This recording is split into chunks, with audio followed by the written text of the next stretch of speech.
The mayor's gonna dump him in the spring. Really? Mm-hmm. But he's a hero, a war hero. This is peacetime. You think this can last? There's a storm coming, Mr. Wayne.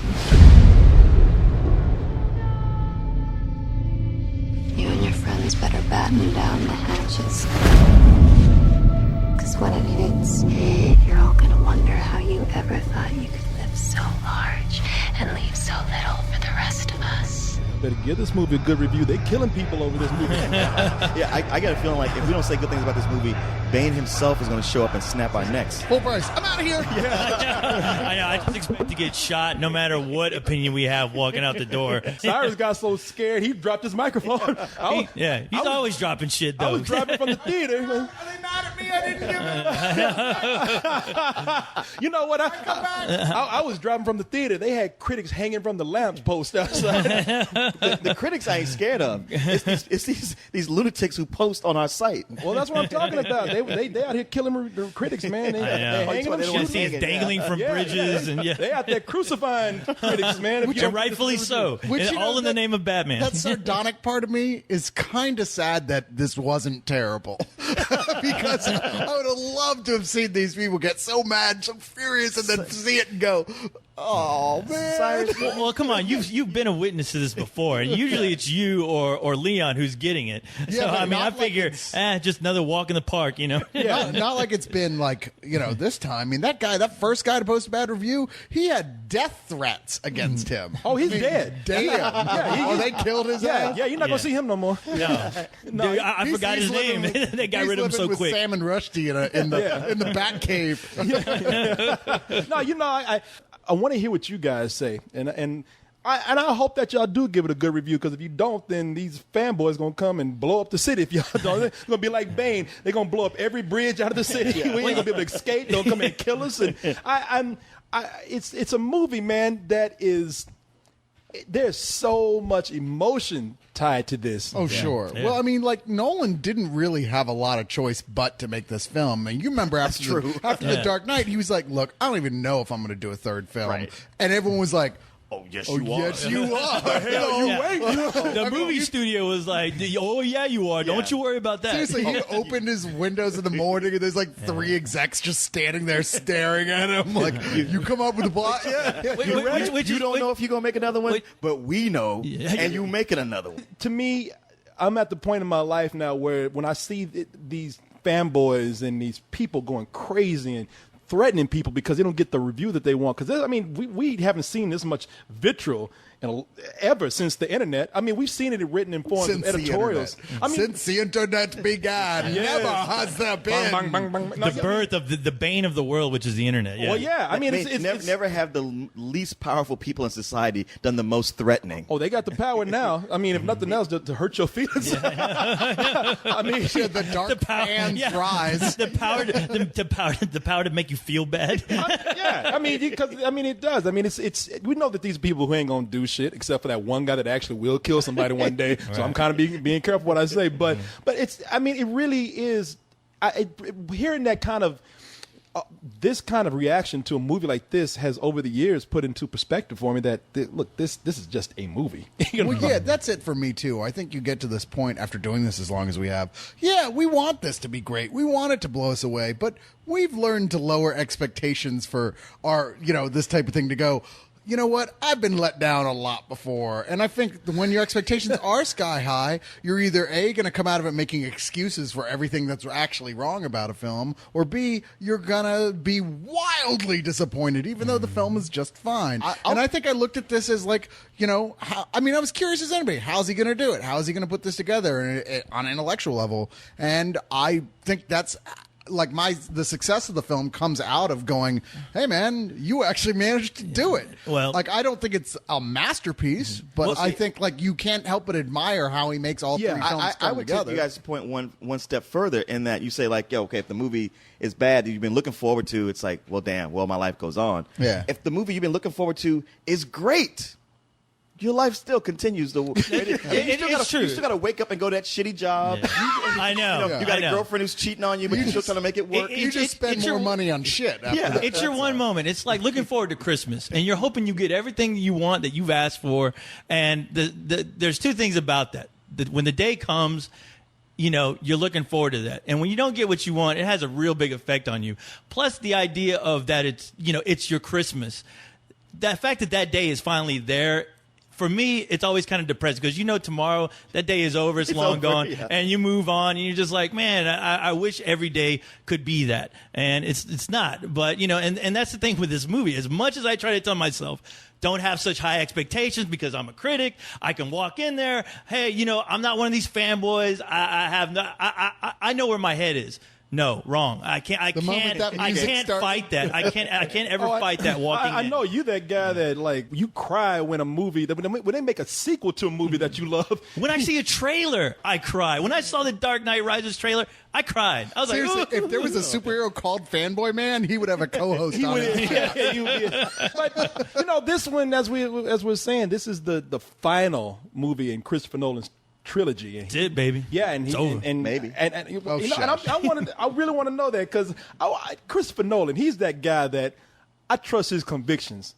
Because you got a lot of people who say, "Oh, I'm retired. I'm done. No, we ain't going on past this." And then somebody, cha-ching, paycheck. And I know. Well, I can squeeze one more story. Why don't we talk? Well, there is one more tale I always wanted to tell. Oh yeah, epilogue. It's like why don't we go ask Ozzy Osbourne how he feels about the idea of people saying they're retiring? Right. But I'm going to trust Christopher Nolan and say that this is his final one. I mean, It certainly feels like it. Yeah, There's but nothing about this that doesn't feel like a very final end to a bookend. To Yeah, this if there's one particular thing, yeah. Batman story. No, you're right. There's one thing you can say about this. There is a lot put into this movie to say that this is the final one. This movie is epic in not only the sense of the spectacle that we're used to seeing in a Batman movie, special effects and a lot of characters that we want to see put into these movies. I mean, because Batman has tons of characters that we want to see, especially Christopher Nolan take on. Unfortunately, we won't see a lot of those characters because this story simply feels like it's the final one. This is probably the darkest one in the series. This is the one where this is the one where Batman is broken. He's broken physically, he's broken spiritually, and they even took that fool's money. He's broken financially. Yeah. They said, shit, they ain't enough. And that's the worst. He's broke. He's broke. They did everything yeah. but fuck up his face. I mean, they broke everything. Yeah, even Bruce Wayne's fingernail was broke. He broke a little pinky toe. I mean, this is part of what Nolan has probably been doing for the last couple of years is frantically reading every Batman comic book till he can find a story to tie in. And here, of course, it's Nightfall largely, but keep in mind, those are like, you spoiled it. I didn't spoil anything. No. This is Christopher Nolan's Nightfall, which means it is not the same thing as the comics at all. I can easily... And a cross between that and a real book quick, Nightfall called No Man's Land. Oh, yeah, right. No Man's Land. In The Dark Knight, they threw something, but that's been in every one of these movies. But Sure. Nightfall... Just the overall tone. But. Yeah. It's a guy who knows his material, and it's all there. If you're really fanatic about the comic books, you will see snippets of that, which I like. Well, the people don't know what these comics are. I mean, some people do. Well, for those who don't, because that's what these movies. I mean, Batman brings in people who aren't even comic book fans, but they have taken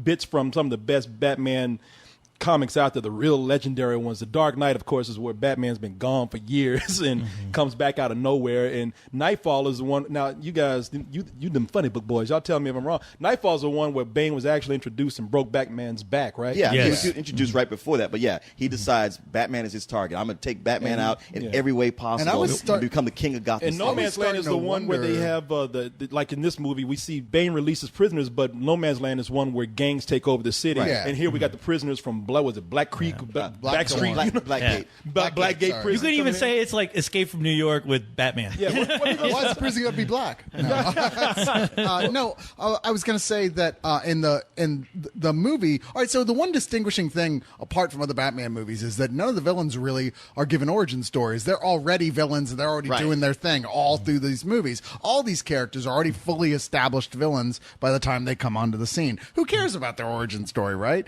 And there's a point when the movie starts and you're like, why is Christian Bale walking around with a cane? Why is he all broken looking already? And I spent the first half wondering, Are we going to get a flashback to where it shows that like he already knew Bane and we just missed that whole spine? Well, obviously you missed the end. You missed the end of The Dark Knight. Yeah, Remember when he fell? Right. And he was limping back to I the. still couldn't help but wonder if that was going to be a No, thing. because when I saw the trailer, I thought maybe that was going to be after the whole backbreaking. But I watched The Dark Knight last night just to get refreshed, and it's like, at the end of that, I was kind of like, he got fucked up. Yeah, he got pretty fucked up. Yeah, he's lucky If they he survived didn't that have fall. Bat pod there, he would not have made Hey, it man, home. y'all just making excuse. That fool fell down the steps and was too embarrassed to tell somebody. We're going to do a flashback. No, you ain't. No. He fucked all the cartilage out of his body. He was, Bruce Wayne. he was taking out the trash and he fucking fell on the big ass stairs. And Alfred came up. Master Wayne, you right? Oh, man, fuck, Joker ran up on my ass. Did you see him? Yeah. Hit him on my ass, man. Alfred, I would have been all right if you would have learned to do your fucking job. Speaking of Alfred, all right, so Michael Caine returns again as Alfred, but the one thing I was actually trying not to laugh because I knew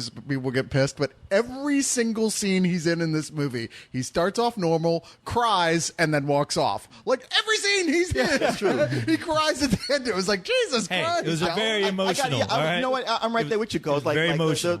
Except for the last time he did it, but those first couple of times, it was very emotional. For me. I cried like a bitch during those. This is a very emotional movie. As I was saying, this is the darkest one. We've been talking about how they're taking bits from all these comics. Batman has been gone, not exactly 10 years like he was in The Dark Knight, but he's been gone 8 years. Yeah, he's been gone 8 years. Gotham seems to have been doing okay. Yeah. They did their job. They still lying about Harvey Dent, saying he's a good guy, even though he lost his fucking mind and half his face and turned into a supervillain himself. He was a symbol in and of himself. Yeah, I mean, this movie's all about that, where it's clear that Commissioner Gordon and Batman choosing to take the fall for the crimes of Harvey Dent, like they've chosen to make him into this icon for saving the city. Even giving him his own day. Well, they gave him his own day. I'm just going to get through with this synopsis real quick, though. But so everything looks like it's fine, it's cool, and then this dude with this goddamn radiator on his face, Bane, has to come in and start fucking up the program. Apparently, I'm not going to give away too much, but somebody came in and tried to do something bad to Gotham, and they didn't really get away with it, so Bane is going to come in and finish the job. Turns out that Bane is just as powerful as Batman, if not more so, because this guy's just cold and merciless, and I mean, he's going around crushing people's throats like they're just bugs. He doesn't care. If you get in the way of his job, you die. Yeah, if you thought Darth Vader could crush throats, wait till you see Bane. But Batman, he has to make a choice. Do I stay in seclusion because he has been sort of like a Howard Hughes type guy? Do I go out and fight this guy? Well, if you mess with Gotham City, you mess with Batman, and Batman's gonna come out. Well, and so Batman decides to come out and fight Bane, but damn, this bitch has to come and start fucking things up too. Catwoman, played by Anne Hathaway. I mean, she's coming in, stealing his jewels, stealing his stuff, and then is saying, hey, you know what?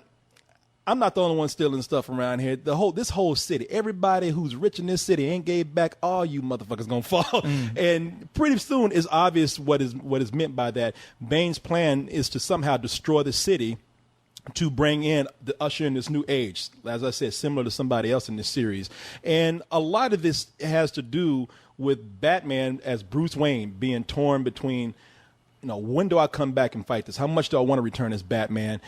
How can I fight this guy who's better than me? Do I need to go back and train? And because of all of that, we don't see a whole lot of Batman through this movie. Which is probably one of my bigger disappointments in the movie. Like, while I like the movie a lot, I was like, damn, can we get some Batman in this picture? I agree. It is one of those things where I wasn't really bothered by that, because every time I saw Bruce Wayne, to me, that is Batman. He is Batman in every single scene. He's not playing, the asshole billionaire, Bruce Wayne. At every moment in this movie, for me, he's Batman. Sure, he's not donning the cape, but every piece of dialogue, it's like something coming from Batman. Well, yeah, but even so, it's not just about the character. I mean, you want to see Batman and his wonderful toys fucking people up, and that barely happens in the first 3/4 of this film.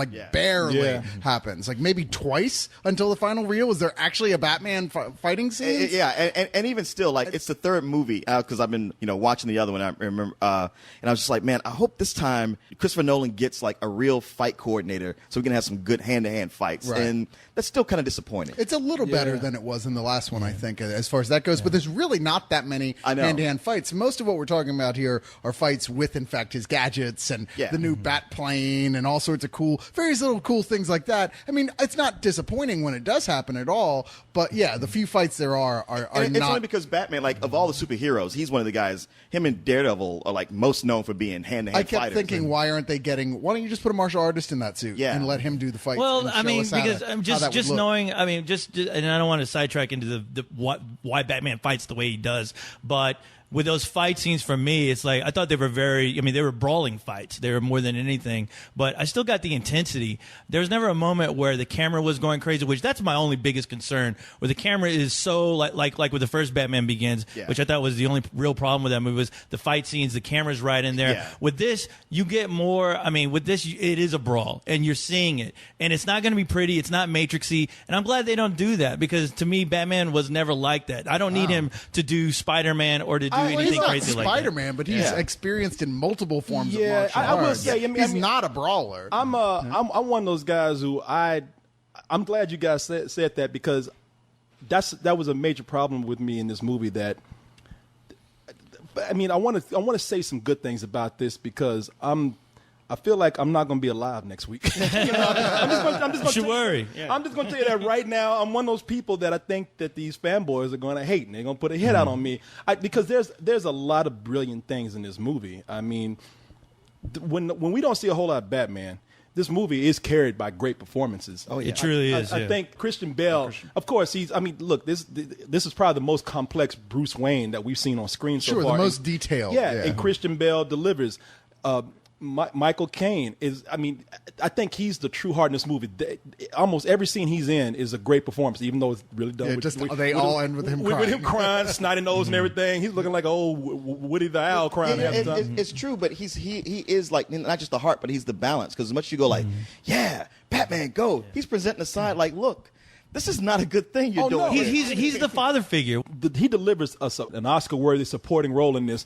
Everybody is great in it, but like the problem is that it's not doing a lot we haven't seen already. Christian Bale is largely redoing just a slightly different version of what he does in Batman Begins. This is a very similar arc for his character in there, in fact. Yeah. And whereas like the parts without Batman, which is a lot of the second one, are carried by Heath Ledger's a monumental performance as the Joker. Oh, yeah. As great as Tom Hardy is in this, he does not have the charisma of Heath Ledger as the Joker, and it's partially because his face is covered up the whole time. Yeah. Well, that's what I was going to say. A lot of your human characters, the really good thing that I can say about not having a lot of costume people in here is that you get some really great performances. Because I thought Joseph Gordon-Levitt was really good. He plays a young cop. Blake. Was it John Blake? Is that? John Blake.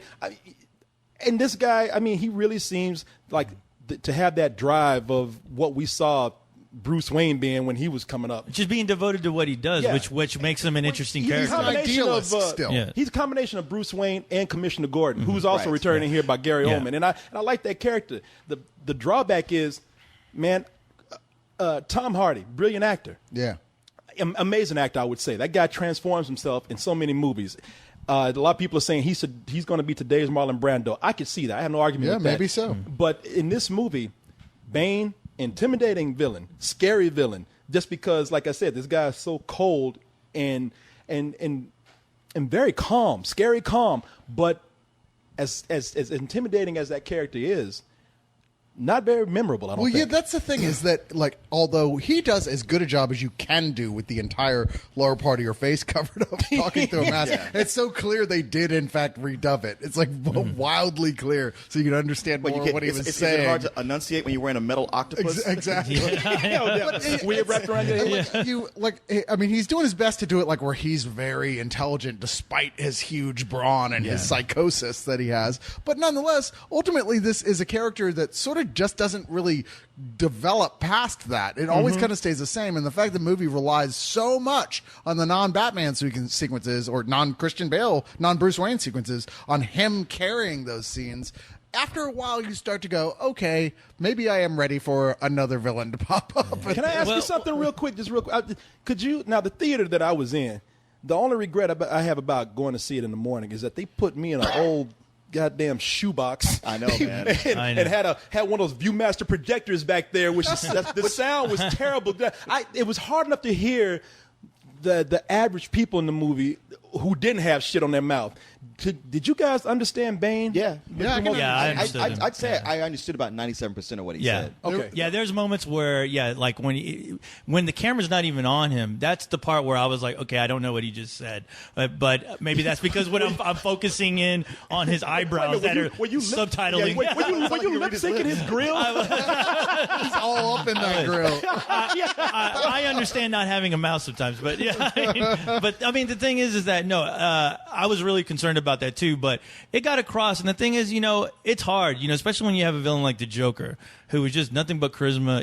He is the manifestation of chaos. And with Bane, I at least got from Tom Hardy that no, this guy is a brute in every sense of the word, but he still was intimidating to me. And I like the fact that they even gave him dialogue to where he likes to play with his victims before he actually gives out the ultimate execution. Like, he's still having a good time. They didn't make him a one-dimensional character. Like, of course, we all know about what happened to Batman and Robin. Yeah, he's no Jeep Swenson. Yeah, they didn't remove his brain, and he still has an objective, which I enjoyed. But yeah, does that make him like a super memorable villain? No, but as far as the Batman, at least the Nolans, he's still memorable enough to where I'm like, okay, this guy is a badass. He serves his purpose. He ends up, he does serve his exactly. purpose. He ends up being interesting in that he does have an ethos, whereas the Joker was just like, whatever, let's just kill people. And he has a very strict code of his own that he goes by. It's just killing is just a happy side product. Yeah. And I have to admit, ultimately, in the terms of the plot, his arc does end up becoming interesting, but only in lieu of other characters. And that's the thing. And that's on this particular tip, I would say, while not as charismatic as the Joker, I loved Catwoman. She had a classic television series, Catwoman. Yeah, she had that Julie outfit. Newmar look, and I love the way that. Anne Hathaway played her. Yeah. As a matter of fact, it was like every time she came on, I was like, "Oh, good, she's here." We've made some mistakes, Miss Kyle. Girls gotta eat. And you have an appetite. Why would you run? You can't hide from us with a record like this. Maybe it's not you I'm running from. Who then? Bane? What do you know about him?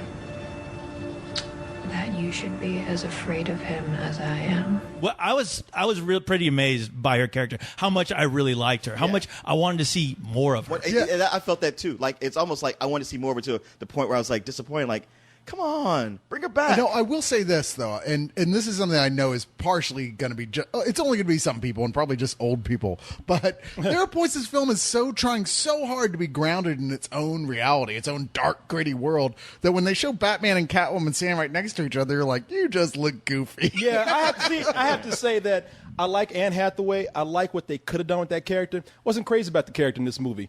I felt like there's one of the things about this film is that The Dark Knight, I'm sorry, Batman Begins and The Dark Knight, and even to an extent this movie, I've always admired Christopher Nolan's ability to bring in what could possibly be the goofy parts of a comic, all the gadgets, the vehicles, and the costumes, and blending them in this real-world setting where they actually seem to fit. And I thought he did that well in this movie. The special effects, the stunt work, he still uses practical things like real vehicles and real human beings doing stunts to where they do fit within this real world. And that was great. Catwoman, on the other hand, that costume didn't fit to me in this world. I thought it was kind of goofy too. And I was also, that's a character that I really, in a more comic bookish world, I probably would dismiss her abilities to fight as well as she does. But when you have a movie like this where Batman and Bane and all these people have been trained with some sort of with special forces or people who have superhuman abilities, Selena Kyle seems like a more human, grounded character. See, I have to disagree. Yeah, I just didn't see Batman her or Bane. Yeah, we don't. We also don't know her story. I mean, for this is indeed, this is the Batverse, no one's, but still, characters do have interesting backstories if they choose to get around. You know to what them. I will say, Selena Kyle might have come from special forces herself, Which made her that character just didn't fit to me. And it could be because there's scenes of humor with her that I just didn't think worked that well. Oh. There were a few lines that were delivered here and I there. would say I think there was I liked her humor, but there were points in this film where I was like, wow, they really could have used some punch up dialogue here. There are points you're like, oh no, Batman's gonna say something badass, and Yeah. you're like, oh really, that was it?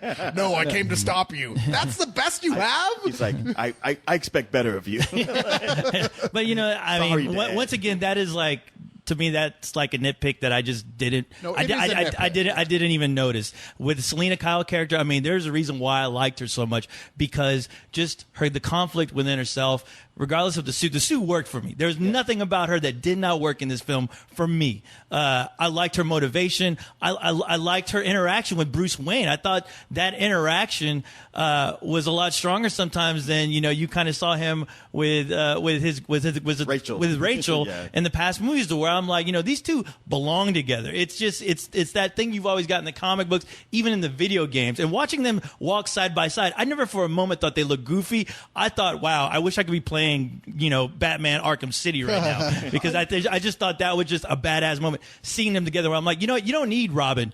It should be Batman and Catwoman together, doing their thing. And I really got pumped watching. Well, I just want to get this out the way, because I don't want. We could go on all night talking about Batman. Yes, we can. And I don't want to. Yeah, and I don't want to. I don't want to go. Let's just do a 24-hour live. But we're going to come back and do like a spoiler-free discussion. I mean, not spoiler, but a spoiler-filled discussion on this, because I'm just going to come out and say that I thought this was a good film. I didn't think it was great. I thought that this was. And I admire a lot about this movie. I really do. There are moments of brilliance in here. This is the movie where I think that more serious side of Nolan, that more dramatic side, has tipped over, making it a little more imbalanced. I mean, it's like I said, this is a very dark movie, and I just want to say, I'm not coming in because everybody's going to. If the moment I give this criticism I'm about to give, people are going to come in and say things such as, oh, you went in wanting this to be another Dark Knight. You had high Or expectations. burn in hell, Coleman. Motherfucker, you dead. Screw you for having an unoriginal thought. Yeah. Right. And now are they going to say whatever criticism I'm going to get, they're going to come with some real extreme argument. Oh, well, what did you want? Would you want Batman and Robin? Because what I'm going to say here is that I do feel that it's so heavy, it's so dark, that I did think that there was an element of fun that was missing. Both the Batman Begins and the Dark Knight had those elements in there to balance all that heaviness out, because both those movies are dark films too, especially the last movie. It's a very dark movie. But with this one, it seems to me it wanted to come in and have, this is the final film. It wanted to come in and put so much into it to capture the epicness of a last movie, to wrap everything up. And it is a fitting end for this, but there were so many stories, so many characters that I feel about this that I feel about another movie I talked about this summer. It's a different type of movie, but I think it suffers from the same thing.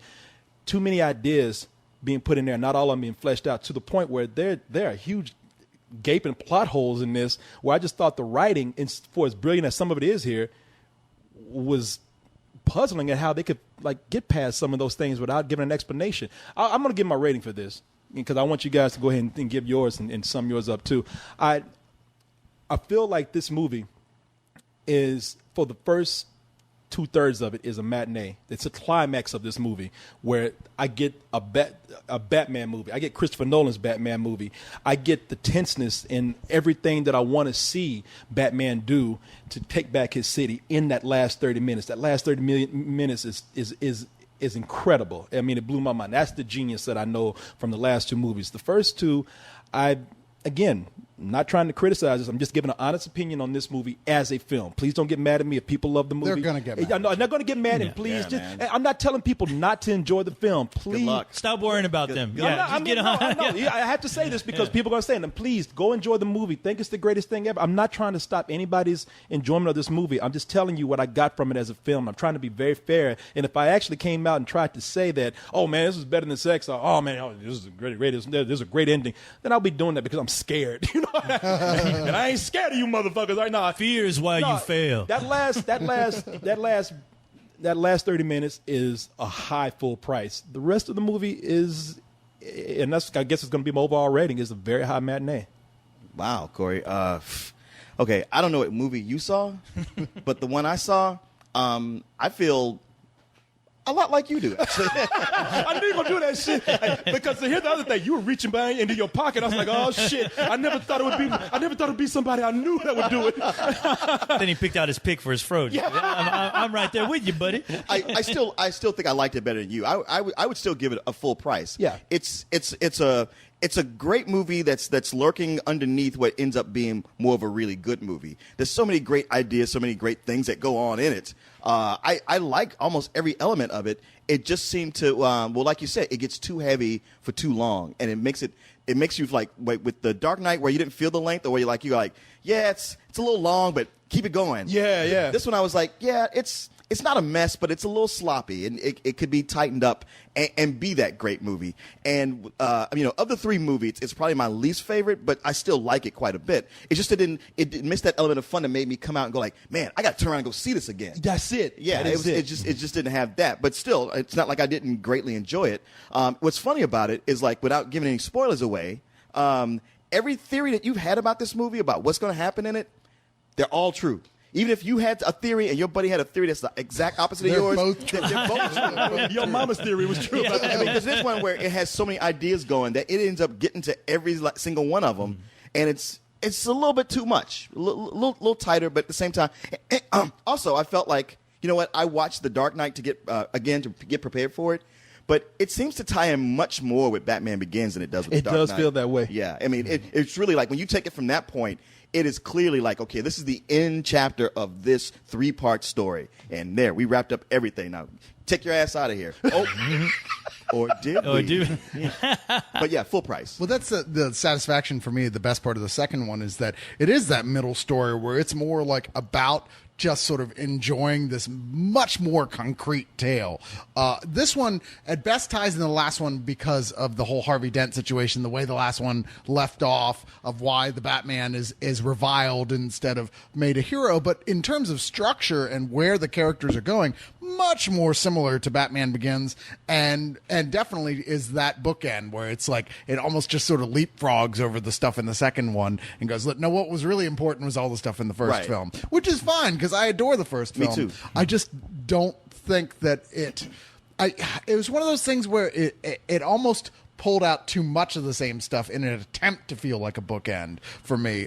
That first half of the film, I was really enjoying it. I just wasn't in love with it, and that surprised the hell out of me. I was going, wait, you're just kind of dancing around the stuff we actually came here to see. Is it? You're talking about this movie? Yeah. Okay. Yeah. Well, no, I'm No, I didn't know if you were referring to the last talking part. about Patch Adams. I'm sorry. I fell The asleep first on part of this. this movie, or the first part of the trilogy. He's still talking about Spider-Man. This movie sucks. How was Peter Parker for you? Did you give Spider-Man a higher rating than this? No, Are you sure about that? No, I gave it about the same thing. Yeah, I he think. gave it about the same. Yeah, Damn it! They're both wrong, but yes, he did. Yeah, if anything, I gave this a high matinee, and I gave Spider-Man a matinee or enthusiastic matinee. fair You wanna enough. split Okay. hairs. I gave this one a high, man. Yeah. But that was only an enthusiastic Look, man. I kind of, yeah. I did that to fuck with him too. It's a kind of matinee. If matinee could go any lower. You got to listen real carefully to what Coleman says to understand. No. Low matinee, not a rental though. So, yeah, anyway. But what I feel sad about is that I spent this whole review pulling out the stuff that was critical about it, not talking about the stuff that's great, because there's so much great stuff here. So yeah. much stuff I loved. I love the addition of all the new devices, meaning the new bat plane, the Bat. That shit is badass. It is. It is. It's bat ass. And then the Bat Cycle does some cool shit. all right, That, the Bat Cycle, you thought that was cool in the last one? You ain't seen shit. Bat Cycle is awesome. It gave me an erection. It's hotter than Catwoman. I know. I want to see a spinoff of the Bat Cycle. I know. I want to see a Bat-Cycle? movie. Yeah. Yeah. I want to know who's going to be the Bat Cycle's love interest. That shit is so badass. So lots of neat stuff like that. There's lots of neat character moments. The whole last, you say 30, this is more like 45 minutes. This is a 3-hour-long movie. Yeah, maybe that's what it is. It went so 45 fast. minutes or so is like, jaw-droppingly amazing. Like, holy shit, this is badass as hell. And wow, Nolan actually found a way to tie all this up to, as Leon said, include all these different little things that different people wanted to see. And I didn't mind that at all. That was where I was like, wow, he did it. He successfully did all this. Even stuff I was so angry about people suggesting he might do. He made it, Leon specifically. I was like, you know what? He made it work. He sold it. You know, I don't tell you, it actually worked. So I came out of this on the whole much happier than I was by the halfway point. And I give it an enthusiastic full price. I think it's a really, really good movie. But as you said, Coleman, it's not a great movie. Thank you. Thank you. Well, I guess you can imagine what I gave it. Well, but you only have 2 ratings, which is better than sex or some old bullshit. And that's what it sucks about going last with a movie like this, where you want to hit all the same points without just sounding like I'm just repeating what every fucking buddy else said. But no, with this movie, I mean, no, there's a lot of expectation. And I have to admit, for what this universe was to me, Nolan's representation of Batman and all these characters, for me, I thought he really solidified it with this movie. Just you know, how you imagine these characters would end up at the end of a trilogy, how they would deal with each other, the situations, the whole idea of Gotham. You know, it's like, this isn't just a Batman story. It's a Gotham City story. It's about the people in this city and, you know, what the city means to them, and especially Bruce Wayne out of all people. And the performances were incredible. The effects, the bat is, you know, seeing it, I was a little worried because I'm like, wow, that looks like it could either, you know, pass or fail as far as like the wow specter. But whenever it was on screen, it was tough. It was mean. You're not going to miss the Batmobile when you see this bat thing. You're like, holy fuck. It was one of the, every moment with scenes with that vehicle blew me away, especially the Bat Pod. A Bat Pod and Catwoman doing her thing on it. Wow. But you know, this movie introduced a lot of new characters to where you're like, why do they, if they're not in the Batman comic, why? And what I loved about this movie is that it did introduce new characters to where you want to see them in the Batman comic now. And especially with the ending just blew me away. And I'll let you know something else. I cried about 4 times in this movie. Wow. So for me at least, the expectation blew away everything. I'm giving it a better than fucking Sex with Batman, because to me, this is what this series has always meant to me. And being a fan of the comics, being a fan of the character of Batman, I felt justified in giving it this I can't type tell how many people of rating. have asked me, so what did Leon think about that? What did Cyrus? And I had to tell people, I don't know. And they say, well, that's we cool. already know that co-host. They said, and I said, well, but don't you want to know co-host? And they're like, no, not really. We know what he's gonna say. Yeah. I know. And he got that movie rating before he went in there. And that's a sad fact, because I mean, that ain't a sad fact. It's your opinion. No, it's like because that rating will always, you know, be the people who. Well, listen to me. The people who don't like me, that rating will always be under scrutiny. But I mean, I was an emotional mess watching this movie. I mean, I was like, you know what? There's spectacle. There's something doing spectacle for the film, like Avengers. That is a spectacle. There's something trying to do something really honest with these characters, where you're not going to please the entire audience fan base, because it's not that typical Hollywood. You know, let's give them everything they fucking want, eye candy and more. It's not going to be that. I never expected that. What I expect was an honest interpretation of this movie and this trilogy wrapping up. To me, this is my holy trilogy. It will forever be that. So. Co-host, he's not the critic the fans need, but he's the critic the fanboys want. Yeah. You're like the Messiah and shit. Hey, our destinies shape our end. Die a hero, live long enough to see yourself become a villain. Okay, Corey, your turn. I want to ask you something, man. I want to ask y'all. This movie is such a drama. I mean, it's not even that much of a superhero movie to me. How do you think the kids are going to take this? Because I see all kind of marketing out there. The funny thing is, coming out of The Dark Knight, I wondered, how are the kids going to take this? Yeah. It's pretty dark, but clearly they had no problem with it. Well, I can see it because the Joker was such a huge character and such a psychopathic maniac. But it's still somewhat of a cartoonish character, nevertheless. It's still a clown. I mean, this movie is so much based more into reality than any of the other films that we dealing with terrorism. I mean, and you know, how can you make that entertaining? The 1%. Well, making its point of being the reverse of position of occupation. That's what I thought that was funny too. Where it was like, yeah, you rich people, you ruin everything. Well, this is what happened when you guys take over. Oh, okay, Richie's go ahead back. And it makes sense. If I was going to criticize the film based on my own political beliefs, I'd be like, "Fuck you, Christopher Nolan." But I'm not, whatever. He doesn't bang you over the head with it. I actually heard that, and I'm serious about this. I actually heard that. What's his name? Rush Limbaugh. Rush Limbaugh was criticizing this movie because he says, Now, you know, this character, Jolly Joe, whatever. Then somebody said Bane. No, that's it, Bane. Now, what was Mitt Romney's company that he worked for? It is Bane, but that's a B-A-I-N. And then it's and what's the character's name in this movie? Bane? Coincidence? I think not. Like, motherfucking. But you know what? You know what? If you were to take off that Bane mask and put it on Rush Limbaugh, It would look exactly. Maybe not the body type. No, of course. Actually, that's where. But Rush Limbaugh would eat it. He sucked that shit down. He think it was calamari or something. But that's where your marketing could come in. There you Gonna go. be kids. It's gonna be black people wearing gold grills. Like, Yeah, I know. Like I already see it happening. hey, you got that grill, boy. He does Nice with that grill. fly leather coat. Yeah, you're gonna see a brother smile. And ain't gonna be gold teeth. It's gonna be a Bane grill in his mouth. I kept wanting to see steam come out of it whenever he got mad. Like, hear that whistle. Beep! You know what? I kept wanting to go up to Bane's mouth and order a Sonic's flurry and a hamburger. Then you really couldn't understand anything. I know.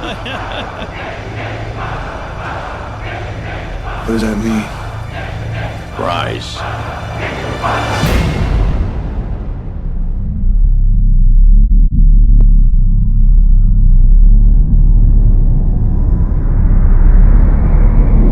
When Gotham is ashes, you have my permission to die.